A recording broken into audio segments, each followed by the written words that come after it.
Alors, ça y est, nous y sommes. Dans quelques secondes va démarrer ce match de la 8e journée. 8e journée de championnat de ce département eurélien. Première division. L'arbitre entre sur le terrain, confirme avec ses adjoints que tout va bien, appelle les arbitres, va donner donc le coup d'envoi. Ça y est, c'est parti. Cloix démarre le match. Nous partons sur un 6 mètres.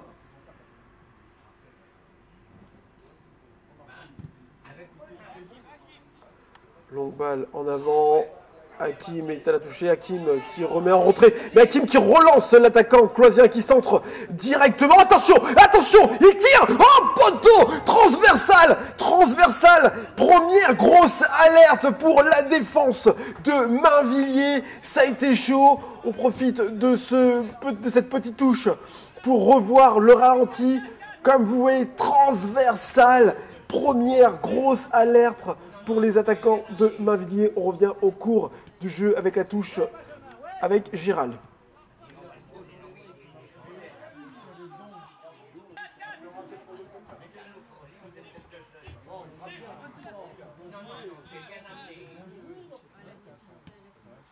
Nous sommes avec Goncalves maintenant.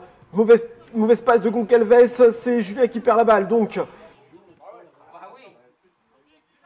Cloix qui récupère le ballon. Centre. Centre, deuxième essai. Oh, la balle est passée, que fait-il? Oh, but, premier but de cette partie. C'est l'attaquant Steve qui ouvre la marque pour ses coéquipiers. Cloix 1, Mainvilliers 0.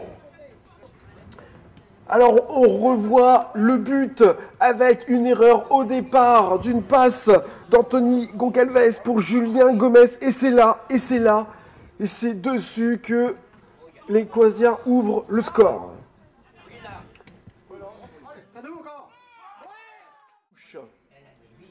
Longue touche pour les Cloisiens.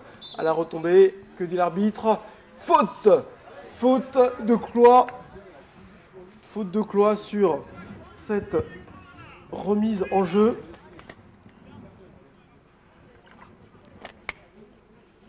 Alors, le capitaine se charge de tirer ce coup franc.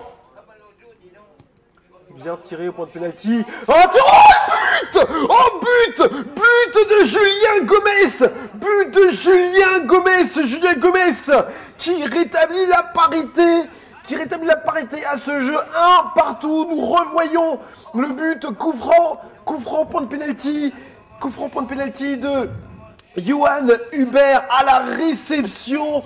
Julien Gomez qui saute plus haut que tout le monde et qui décroise sa tête. Un partout. Mainvilliers qui se relance peut-être dans ce jeu. Que vont-ils faire de ce passage avec corner de la part d'Hubert? Corner bien tiré. Non, c'est Cloix qui se trouve à la tombée. Seven qui récupère la balle, qui la transmet directement à Hubert, qui la remet directement de gauche. Ah, dommage.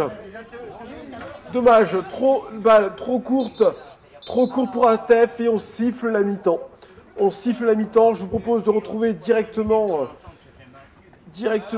notre caméra dans les vestiaires avec le coach qui s'en va retrouver son équipe.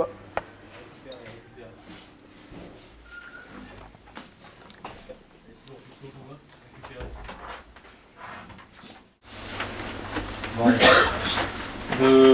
trois petites choses. Pour être franc avec vous, d'un point de vue négatif, j'ai pas grand chose à vous dire. Au contraire, je trouve qu'on y met de l'envie, je trouve qu'on a du jeu. On joue, même si le terrain est super dur à jouer. Apparemment, je crois que même avec les 22 Arondelles, on tient pas debout. Voilà, faut continuer comme ça. Seul truc négatif, faites-nous attention à tout ce qui est passe venant de l'axe. On a perdu 2-3 ballons des premières relances qui auraient pu être... qui se sont retrouvés en fait des ballons super dangereux une fois qu'on les avait perdus. Donc grosse application sur les passes. Grosse application sur les passes. Et tout le monde est en mouvement, tout le monde doit se sentir concerné. Ce qui veut dire qu'on n'est pas surpris quand le ballon est donné. Et qu'on a on doit avoir normalement les jambes pour coller sur l'angle de mètre si la passe n'est pas précise. C'est vraiment le seul truc qui a à ressortir. Maintenant attention. attention. On est à 1-1 à la mi-temps, c'est vrai qu'on a le pied sur le ballon, on va dire qu'on fait une bonne première mi-temps. On aurait pu conclure avec... On aurait même dû finir devant à la mi-temps. Mais vous fiez pas au match, c'est pas parce qu'on a la chic, c'est pas parce qu'on peut sentir une légère domination de notre part que le match va être facile en deuxième et que le match va être gagné. Ils vont se battre jusqu'au bout. Jusqu'au bout. Leur principale arme, c'est de jouer très très vite dans les couloirs et mettre des ballons par-dessus notre défense. Donc il faut qu'on soit attentif à ça. Qu'on soit super attentif à ça. Attention à l'alignement. Il y a une ou deux fois où on pensait que le mec y était pas. Donc faut pas non plus qu'on se mette en difficulté là-dessus. Ok? Faut qu'on continue à jouer. Dès qu'on joue vite à 1-2 touches, ils voient plus la chic, ils voient pas le ballon et après on termine devant. Donc devant il faut qu'on soit super réaliste et qu'on les mette. Les coups de pied arrêtés sont super frappés, enfin sont bien frappés. Et avant notre but justement, c'est ce que je disais sur le banc, le jour où on marquera des buts sur les coups de pied arrêtés, là on pourra dire que on sera une équipe dangereuse. Il faut qu'on continue. C'est des opportunités de but, Alors que ce soit avec Julien, que ce soit avec Kevin, Mike, qui ont des bons jeux de la tête, voilà, il faut qu'on s'en serve. Il faut qu'on s'en serve. Ok? Juste attention à tout ce qui est passe approximative, aux contrôles qui sont des fois un peu longs et on se met en difficulté, on est obligé d'aller récupérer le ballon à l'arrache. Soyez bien concentrés sur la deuxième mi-temps et jusqu'au bout. Physiquement, on en est où là? Parce que le terrain, il va commencer au fil du match, il va peser dans les jambes, c'est évident. Donc il faut qu'on reste bien concentré, qu'on fasse les efforts à bon escient, qu'on fasse pas n'importe quoi, qu'on n'aille pas se mettre en difficulté. Ando, attention, on a collé 1.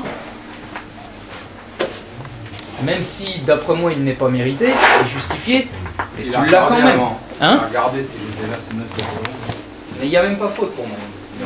Pour moi, il n'y a pas faute. Donc, attention sur tes interventions, quitte à voilà, peut-être pas te livrer, peut-être pas chercher à récupérer le ballon, juste à gêner, mais sois super attentif là-dessus. Il est hors de question qu'on finisse à 11. 10. À 10. Pardon. Après voilà, faut être très clair. Hein. Aujourd'hui, c'est le résultat qui prime. Hein. Qu'on soit très clair, hein. Faut qu'on soit conscient de ça. C'est le résultat qui prime. Donc dès la moindre baisse de régime, dès qu'on sent que ça commence à devenir dur, on appelle, hein. On cherche pas. Hein. Il y a 3 garçons sur le banc qui attendent que ça. Hein.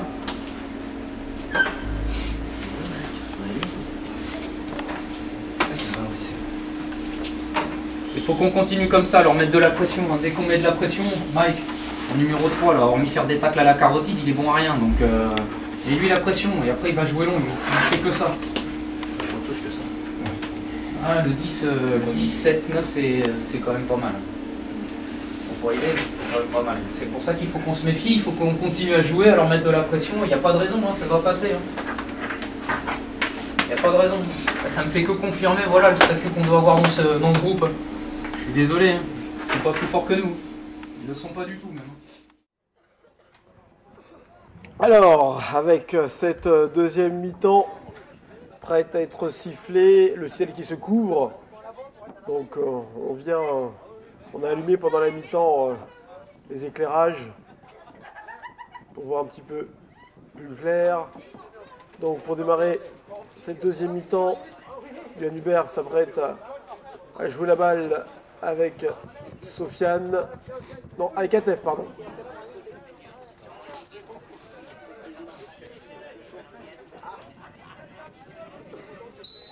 Ça y est, coup de sifflet, c'est parti.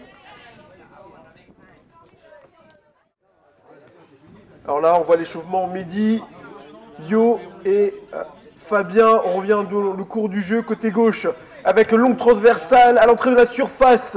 Balle mal récupérée, tir et but! Oui, but de Cloix. Cloix qui mène maintenant 2-1. Deuxième but marqué par les attaquants de Cloix qui cueillent vraiment à froid les joueurs de Mainvilliers. Très longue touche de Gomez, mais qui ne va pas plus loin alors que le temps avance. Fabien Châtelain Atef pour Mike. Contrôle un petit peu long. Mike écarte encore sur le côté, c'est bien joué. Peut-être la balle du 2-2. Non. Oh, tir écrasé, tir contré. Oh là là là là là là. Ça y est, c'est fini, mesdames et messieurs. Et on assiste à la défaite de Mainvilliers sur le score de 2-1. Ah là là là là là là. En tout cas, c'est fini. Je vous invite à poursuivre vos programmes. Je vous remercie de nous avoir suivis. À la prochaine.